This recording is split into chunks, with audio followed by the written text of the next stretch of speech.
A warm welcome to all of our friends, fans, community members, participants, and everyone worldwide watching the stream. I'm still testing the equipment, as you've seen early on with that brief brief clip that was indeed telling you that we are still having the problem with audio. This time it is on PlayStation rather than on the Xbox, and it's very hard to resolve. It's some sort of technical issue that the app is having after the recent update, which I think, if I'm not mistaken, would have taken place in February of this year, so it's about 3 or 4 months ago, and it is affecting the broadcasting sound quality. I'm not sure, well, I mean, people using their PCs for streams obviously do not have this issue, but for whatever reason, it is affecting both consoles, and Xbox has been turned into completely sort of obsolete piece of equipment because of the audio problem, which is much worse than here on the PlayStation. But still, I'm not getting a sound that really would be as good as before. So I'm not sure what I need to be doing.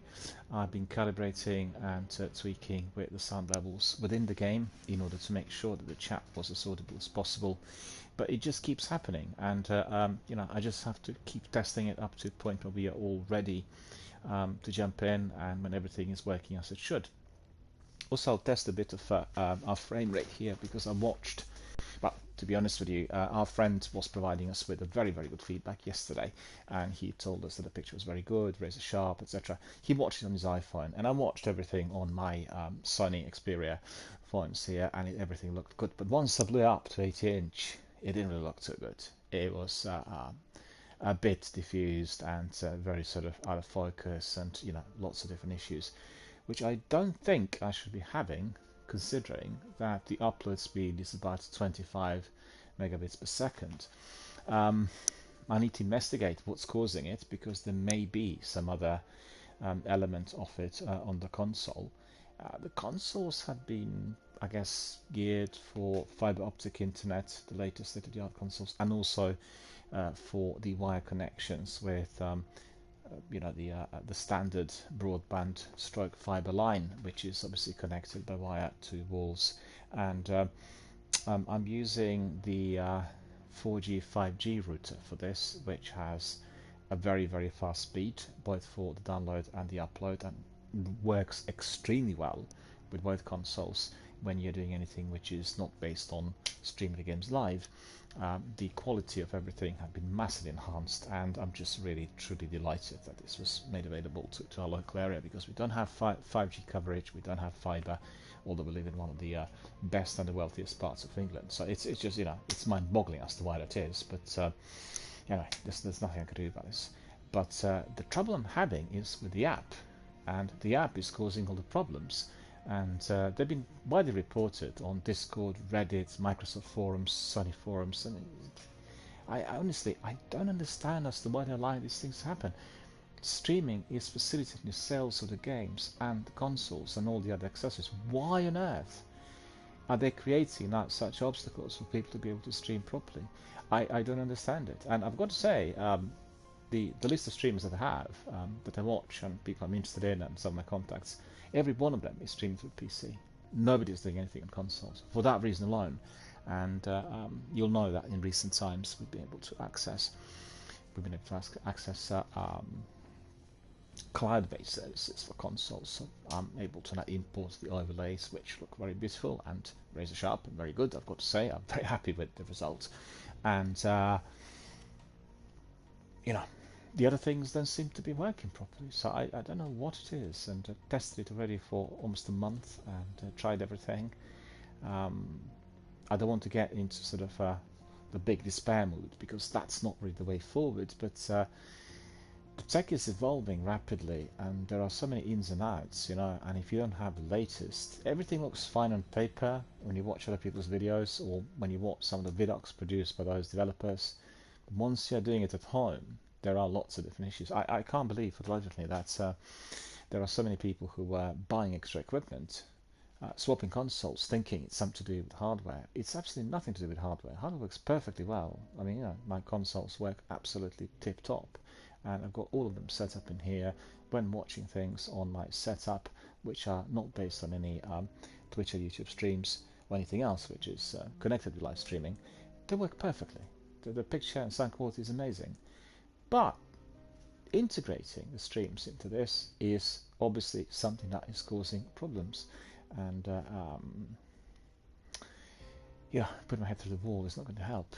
But let me just test the frame rate, because yesterday I've had some issues with the frame rates here on the Destiny 2 game rather than on Destiny 1. Destiny 1 performed better, and I was expecting some issues with the sequel because it is a next-gen game. It's very taxing on the bandwidth. It's a massive multiplayer online, and that certainly does have a considerable impact, on how we are viewing all of our activities live. And I have seen actually some lag and some problems even with the very best of the streamers, and they have top-notch equipment and the fastest internet connection. You know, it's ridiculous because our very fast router, 5G router, is the fastest that exists today. It's just been launched a couple of months ago. It's the latest state-of-the-art equipment, but also have the fastest consoles, like for instance Xbox Series S, which is remarkably fast and producing really quite extraordinary type of results when I'm doing it without any connectivity to Twitch streams. But at the end of the day, we can't have 5G in this area as yet, because with 5G you really are talking about very fast speeds. On 4G they're quite good. 30 upload and 150 to 220 download is what I would say reasonable. I can't complain. But for what I'm getting, you know, with that 5G mast, we would be getting the speeds that are much superior. So I can't wait for that to be put in place. But looked it up on the internet, and it appears that there have been very many complaints from the local area to our local authority in relation to this, which actually means that the local citizens are creating obstacles for such works to take place. And I'm not sure what the problem is. I mean, please do not read the nonsense on the internet, on social networking platforms, where people are indicating that it was something to do with COVID. And you know, I've seen absolutely insane types of statements about what the 5G is, and yeah, it's just complete nonsense. It's a bit like saying go to a voodoo doctor instead of going to hospital when approaching a surgeon. It just doesn't seem to be either relevant or sound. But you know, these things we have to combat. I've got to say that what I've done yesterday did work reasonably well, and I think it will do for the time being. I think it's a massive improvement compared to what we had in the past, and we should be able to engage our friends, followers, and particularly with the fact that the vast majority of people watch streams in transit. So they watch them on mobile phones, and they you know, use buses, underground, whatever, which makes it I guess less prone to these issues that I'm describing. There could be issues with the sound, obviously, but in terms of picture quality, what I'm getting on the phone is more than acceptable. It's you know, it's reasonable. It's possible. But if you want to watch the stream on a proper setup, like a 4K TV, 60 to 80-inch screen, well, then there are going to be some problems. To be fair, well, I have watched other people's streams. All of those streamers were doing them via the PC, and yeah, the picture looks really absolutely mouth-watering. I was just watching Dana, then was the top PUBG streamer, and you know, her picture is absolutely astonishing. It's just, the stream looks so crisp. But then on the other hand, she has 1000 upload and 1000 download, and does have the state-of-the-art, the latest equipment. Actually, is being sponsored by many other companies that are indeed investing in that sort of accessories stroke hardware market. So you know, it's marrying the two together, I guess, and having the very best of those for everyone to enjoy. Well, you know, we'll try to get along with this setup. I think I'm reasonably happy with what I've seen, and it looked to me that it came across as much better for our friends who were watching yesterday than for myself after examining it afterwards. But I'm not really a huge perfectionist when it comes to this, and I just think we need to have some basic standards, because I'm raising the bar for the channel. We are going to be a channel that is doing gaming for charities and gaming in order to support the good causes and charitable works. So we need to have certain standards in order for people to cotton on, to appreciate what is offered, in addition to the high quality content, which was obviously present here from the very beginning on the channel. And I've got to upgrade all the other things in order to work the best. And I'm just slightly disappointed I'm still not getting the best of results after investing in the new setup, which is completely new, from the console through internet connection, the router, wiring, everything, and it's still not delivering. It's still not delivering. The setup here is the best possible as far as it can be, all considering, the best that can be achieved. I guess the only thing I can try is erecting a major external aerial, but I don't like doing that because it will draw attention, and it's not really a good idea generally. Considering where I live in a town centre, and people notice that sort of thing, and also the external areas could be vandalised, and they're quite expensive. Quite curious to see whether this will work. It's interesting because on my Xbox Series S, the picture quality when I'm watching this, just bear with me a second, is absolutely astonishing. And you really can tell the difference, because I'm doing this on PlayStation 4 at the moment, and everything looks really fairly dark. It's reasonably sharp, but the color toning, the contrast, the highs and lows of the brightness, they're just on a different level. I don't think they're providing proper maintenance for older gen consoles anymore.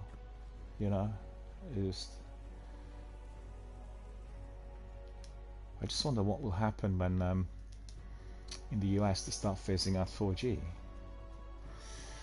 Lots of people have 4G phones, right? And well, the things are just progressing so fast.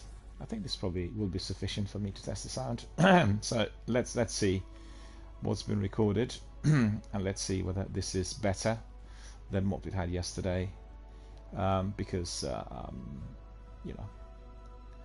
slightly disappointing, I've got to say. I spent a bit of time, it was like more than 5-6 hours really doing everything in order to produce the final test, which I thought went really well. But then after examining it afterwards, I could see yet again the whole selection of issues which will need to be dealt with. But on the other hand, the campaign, the charitable campaign for Mind UK is complete. I've got everything set up. We have highlights, we have milestones, we have polls. I just have to consider rewards, for milestones and for certain contributions. And I think I will want to discuss that with our community rather than imposing certain rewards that perhaps will not be specifically attractive. So to find out what people really would find as the best in terms of some form of appreciation, as that will be blending in with the works. I really like the idea on Tiltify that they have such a system which is blending in everything that gamers love the most, and that is milestones, polls, questions, Q&As, rewards, competitions, and then you have community streams that will get people together in order to support the campaign. Very, very good, very, very well thought through, very well conceived, and obviously a lot of thought has gone into this, which I think is truly remarkable. Very, very happy to see the advancement, because I had looked into this a couple of years ago where I did run one stream for Red Cross and British Red Cross, that is, and it just didn't have the same degree of support.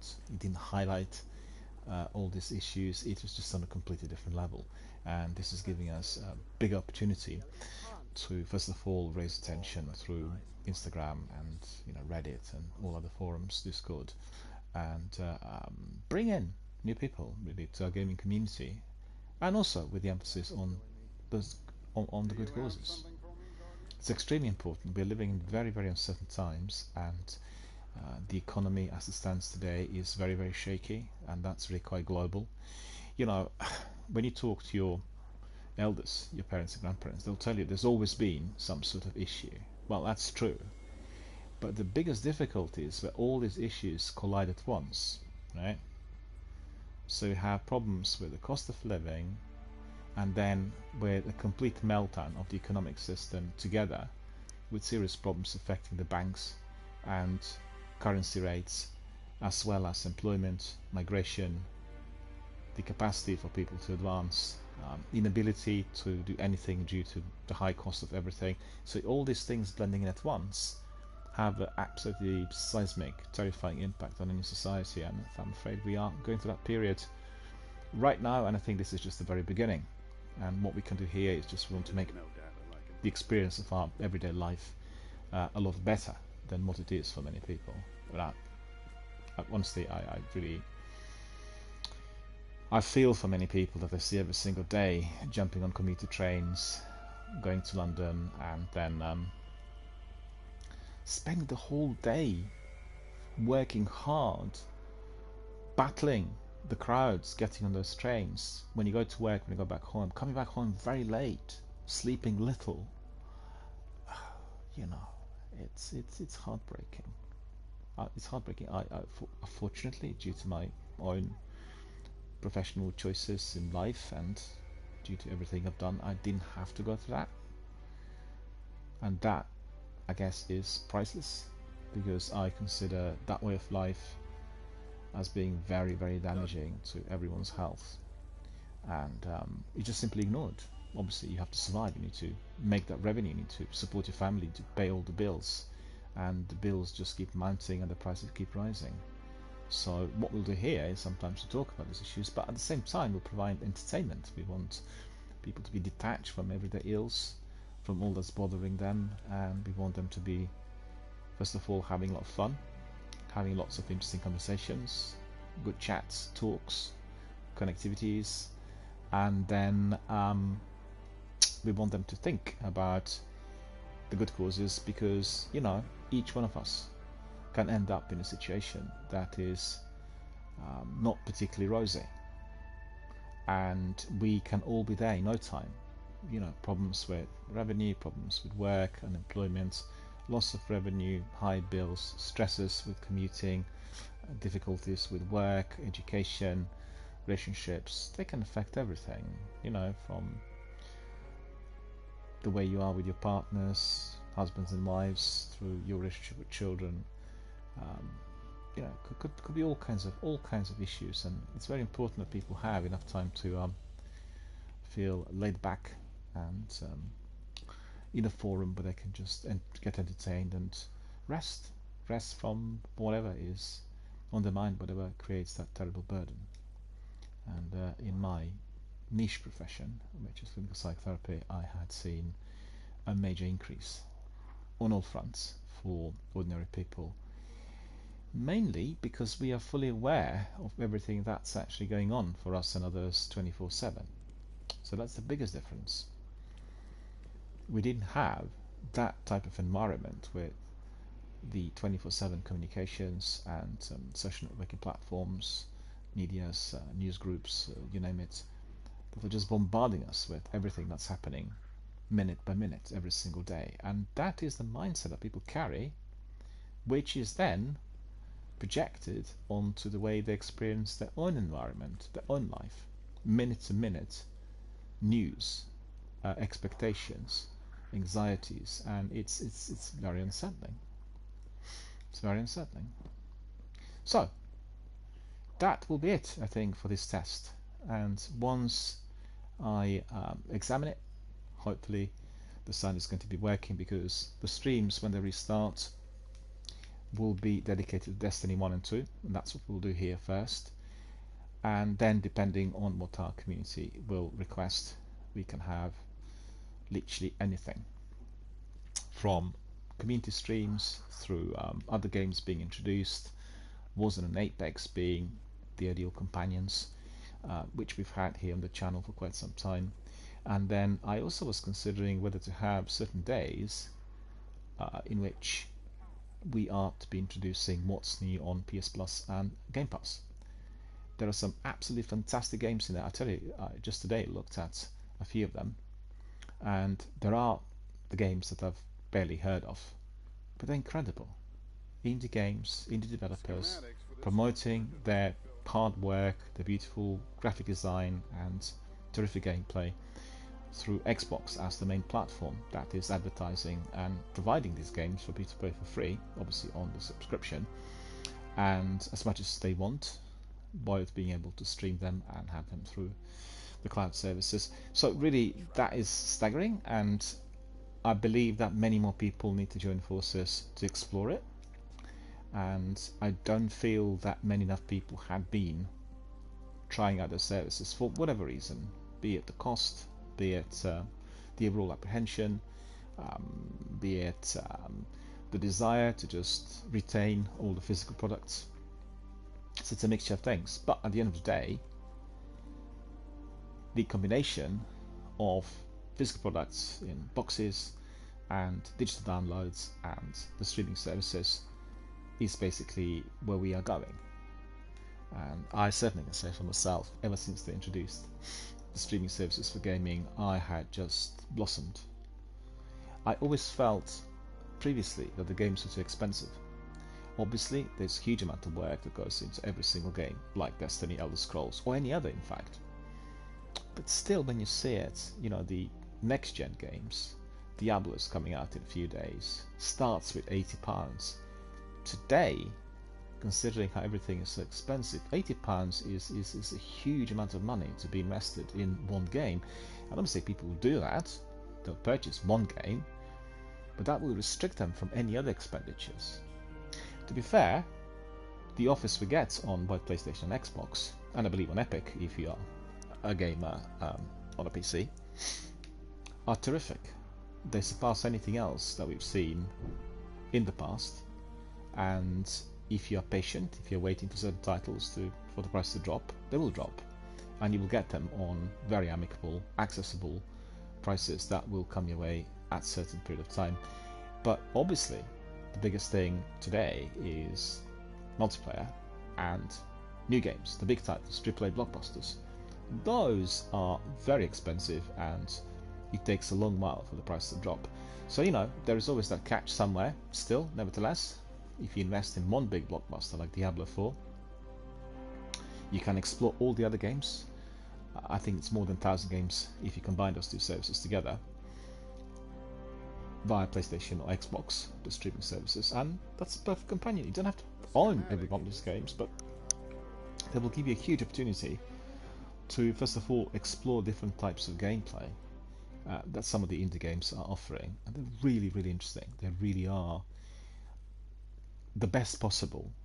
It's become very easy and accessible for many independent developers to work on such games, because the tech prices have dropped, and obviously the advances in apps and various other things which are necessary for the production of games have been, I guess, cheaper than ever before. So that makes it easier for them to create. And I've got to say, I watched a few games through, well, first of all, I spotted them through the Xbox podcast, and then I had seen some of the works later once released. It had the developer or the lead designer introducing the game, and you kind of find out that this fantastically beautiful game, which looks like as good as Life is Strange, for instance, was done by like 2 or 3 people. How on earth is this possible? It's just incredible, and the hard work they put into this is just beyond any form of description. Just think about it. A game of that sort, of that magnitude, with that type of high quality gameplay, beautiful graphics, done just by 2 or 3 people. But that's made possible today. So obviously people need to be rewarded. But don't forget, even if you're not buying this title, if you are accessing it on the Game Pass or PlayStation Now services, PlayStation Plus I should say, you are supporting that developer, and you're also supporting the platform that is offering to you on that subscription. So very, very important for everyone to try the services and support the community overall, because that's the future. You know, I mean, I remember when they started out with Twitch, it did take a bit of time to pick up. The software was not particularly advanced. It had lots of glitches, there were many problems. But within 18 months, they just ascended. They just literally skyrocketed. And I remember when I went to their offices a few years ago, just before the pandemic, they said, well, 2015 was a critical year because that is when we really began to rise, began to thrive, and that's where everything took off.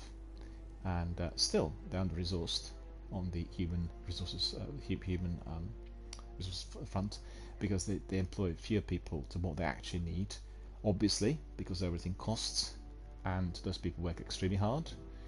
But you know, the company is obviously developing, and we're really certainly wanting to see further things coming our way from them in order to enhance what we do here through our live streams.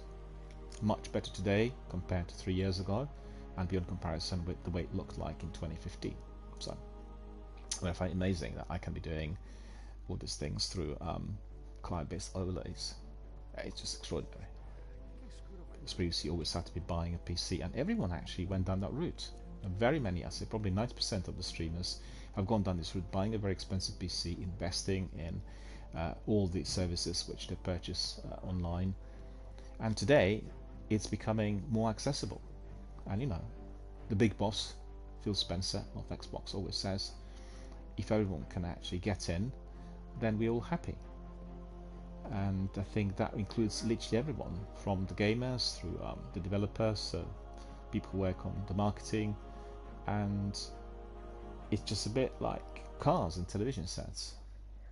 In the beginning, it was very difficult for anyone to purchase any of those because everything was so expensive. Eventually, it became accessible to most people, and I think that's the future of gaming as well, particularly with easy access on various platforms, being able to play them on either console, mobile, PC, or anything else. They're talking about doing it through Netflix and Amazon Prime services and direct streams to television sets. Don't know how that's going to work, but that's the plan. That is what they're working on 24/7. Because obviously, 4 billion people gaming is a seismic change compared to the way things were even 10 years ago, where 4 billion people watching television series or films. And evidently, people involved in the industry are paying a lot of attention to the trends and all that's been evolving. And I think the most important part of it is the communications, the comms, the ability to connect. Well, that is truly superior compared to anything else that I personally know. And it is growing exponentially. It's producing fantastic results. As you've seen, many new friendships are created. And it's just like yesterday, I watched a couple of streams, different people from around the world doing something very ordinary, which wasn't based on video gaming. One girl was doing a sightseeing of a local town, and she had 3 mobile phones on her, walked around, and was capturing all that was going on in there. It was very good. It was really like a small travelogue, but all done by herself. She's only a very young person, but being able to see her being so versatile, so well versed in how to use the tech and how to do this, was fantastic. It's just a creative paradise. This person's learning everything on the go and is becoming a fantastic, superb content creator. So with all the other things coming in, being able to share the clips, and I've seen as she walked, she had some automated service that was making short clips of what she was doing, and those clips were being launched automatically on Twitch, on TikTok, on YouTube. And that's extraordinary. Just think about the attention she's getting by doing that sort of thing. But it's all down to what she's doing, her ability to be doing broadcasts and to be like a guide, right? So it's not for everyone, but it's been made possible by all these advancements, and I think that is what really separates this kind of activity from anything else. And I think it's still greatly undervalued, stigmatized, and belittled by many people in the know, considering it to be very damaging for everyone, which I very strongly disagree with. It can be, just like anything else in life, if you're doing it to a degree which is going to be ruining your health. Drinking too much water at once, 6 liters of water at once, could mean instant death. but we have to have water, because without water we can't exist. Anyway, just elaborating on what I've seen yesterday. Yeah, so she was doing this sort of travelogue, and then we've seen another person doing cooking. Then someone else was just running a chat show, and again, a very young person offering different types of advice to people who are experiencing some difficulties in their relationships. Whether she was trainer qualified, I really don't know, but it was very interactive. It was a group session, so she wasn't the person doing the preaching. She just was a moderator, person who'd be conducting the overall discussion in a particular direction. And actually, the main line of support was coming from the group of those participants who were watching. There were quite a few.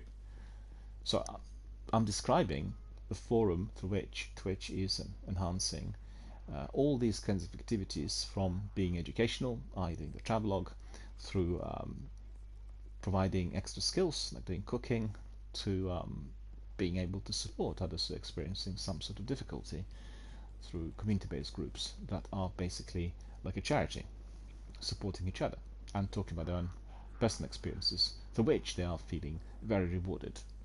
So that's really the future. That's really what we are going to be seeing more and more of here on these platforms, and that's Twitch and YouTube presently, but there will be other platforms certainly, and I think once they're fully integrated with television sets, and maybe with some faster networks like 5G or 10G or whatever they'll come up with, there will be a much greater number of people getting involved, and it will affect the way the global population is receiving those services within the entertainment industry, because at the end of the day, this is far superior, and it's creating a new trend for which people not just play games but connect with each other around the world. I find it incredible. Yesterday I watched a clip, well, just a bit of the news on the BBC and Sky News, and obviously a lot of that is dedicated to this ghastly war, which is in Ukraine. And then you switch on Twitch, and you have somebody streaming from the capital, and they're not doing anything related to the war. So when you see that, you realize, oh, this is extraordinary. So two separate, completely different realities being given to us at the same time, and it's actually down to us to make our own decisions, to conclude what is relevant, what is more applicable, what we believe in. And I find that also quite extraordinary. It's a fascinating contrast between what you are being told as the official line and what is actually being seen through some of those live streams on Twitch or YouTube.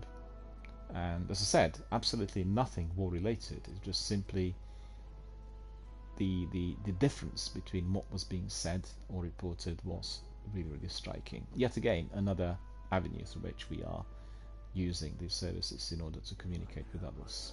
Okay, I really walked quite a bit, and I think some people watching this probably got a bit dizzy, and that should be more than sufficient for me to test the equipment. So thank you for bearing with me, and I'll be back soon with our full regular stream. But it's the my prerogative is simply to get everything to work properly, so that's exactly what I'm doing. So thank you for listening to me, and I shall see you all very, very soon.